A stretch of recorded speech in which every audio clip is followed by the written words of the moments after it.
in the heart of America, nestled in the quiet plains of 1940s Kansas. A story began that would challenge everything we think we know about memory, history, and the human soul. It started with a family, the Carters, and their baby girl, Emily. For the first 6 years of her life, Emily was just like any other Cialdini's son, playful and blissfully unaware of the world beyond her small town. Her laughter filled their modest home, a picture of simple, rural happiness. Nothing about her hinted at the unsettling mystery that was about to unfold. Then, shortly after her 6th birthday, the world as they knew it began to fracture. It happened on an ordinary evening, around the family dinner table. Emily, who had been quietly eating, suddenly looked up, her eyes wide with a strange certainty. In a calm, clear voice that sent a shiver down her parents' spines, she said, "I lived in Egypt before." At first, John and Mary Carter chuckled. It was a child's fantasy, nothing more. A funny little game. But when they looked at their daughter, she wasn't smiling. There was no playfulness in her expression, only a profound, ancient seriousness that didn't belong on a 6-year-old's face. This was just the beginning. In the weeks that followed, Emily's strange declarations became more frequent, more detailed, and far more disturbing. She didn't just speak of Egypt, she spoke of living there. She described towering stone buildings that touched the sky, the thick, sweet smell of burning incense that filled grand halls, and a powerful woman she referred to simply as the Queen.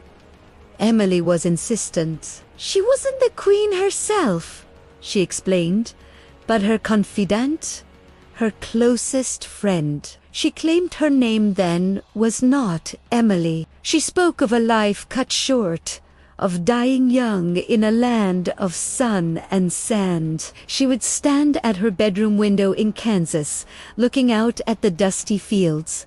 But she would describe watching the great Nile River flow from the high windows of a palace. Her memories were vivid and intensely personal. She recalled private chambers adorned with gold, secret passages hidden behind stone walls, and emotionally charged moments with Cleopatra, moments of friendship and fear that no history book had ever recorded. The stories were filled with a raw, genuine emotion that was deeply unsettling. At night, her parents would hear her crying, whispering that she missed her home by the river, that she missed her friend.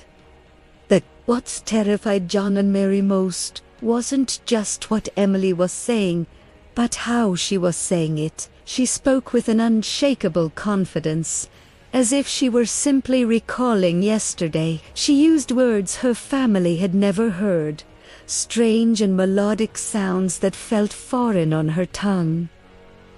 She began to draw. On scraps of paper, she would sketch intricate symbols and markings. It was only later, after a desperate trip to the local library, that her father realized with a jolt of ice in his veins what they were.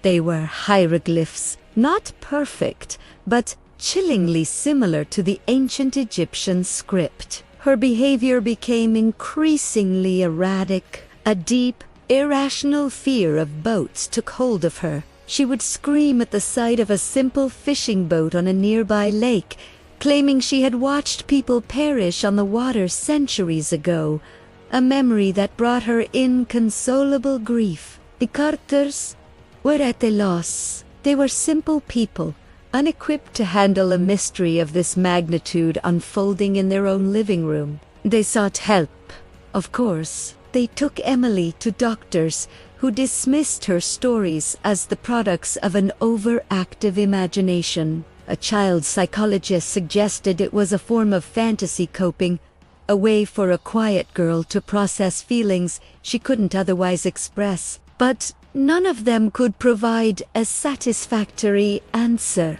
None could explain how a child from rural Kansas, with no access to books or films about ancient Egypt, knew such specific, intimate details. How did she know about palace architecture, religious rituals, or the private sorrows of a queen who died 2,000 years before she was born? As Emily grew older, the vibrant memories that had haunted her childhood began to recede, like a tide pulling back from the shore. The images of Egypt, the voice of the queen, the smell of incense, they all started to fade into a hazy, dreamlike fog. By the time she was a teenager, the past was almost silent. She was just Emily again, a normal girl from Kansas, albeit one with a quiet, lingering shadow in her eyes. The stories she once told felt like a distant fairy tale, something that happened to someone else. Almost, because there was one final moment that left the question hanging in the air, forever unanswered. When she was about to leave for college, a family friend, who had known her since she was a little girl, asked her one last time. He asked her gently, "Emily, do you still believe you lived before?" In Egypt, Emily paused, a thoughtful, distant look on her face. She smiled, a small, sad smile. "No," she answered softly. "I don't think so." Then she looked away, toward the setting sun, and added, "But sometimes Egypt still feels like home." To this day, the Carter family never found an explanation. Her case remains a quiet, haunting footnote in the annals of the unexplained. Was Emily Carter experiencing a genuine case of reincarnation, a soul carrying memories across lifetimes? Was it a complex and rare psychological phenomenon, an echo of a collective unconscious? Or, perhaps most chillingly, did the past itself somehow find a way to speak through an innocent child in a small Kansas town? The story of Emily offers no easy answers. It only leaves us with a profound and unsettling question. What are memories, and where do they truly come from? Thank you for watching. If you found this story as fascinating as we did, consider subscribing for more journeys into the unknown. We'd love to hear your thoughts in the comments below. What do you believe happened to Emily?